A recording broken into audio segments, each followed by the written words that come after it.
এইমাত্র অপবিশ্বাস এবার লাল রঙের গেঞ্জি গায়ে সুইমিং পার্কে গোসল করে লুক ফিটনেস দেখিয়ে রাকিবকে এবার তাক লাগিয়ে দিয়েছেন অপু। অপবিশ্বাসকে এরকম লুক গেটআপে কখনো দেখা যায়নি সোশ্যাল মিডিয়ায়। অপবিশ্বাসকে এবার সুইমিং পার্কে থেকে গোসল করে ওঠার সময় লুক গেটআপ দেখে ইতিমধ্যেই সোশ্যাল মিডিয়ায় আলোচনায় ট্রেন্ডিং দেখা গেল অপবিশ্বাসকেই নিয়ে।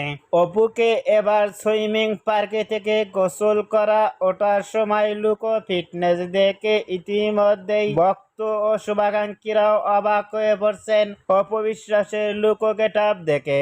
অপু এবার নতুন স্টাইলে এবার গেঞ্জি গায়ে সুইমিং পার্কে থেকে গোসল করার ওঠার সময় লুক ফিটনেস দেখে আপনাদের কেমন লাগলো নিচে কমেন্ট বক্সে জানিয়ে দিন আপনাদের মতামত।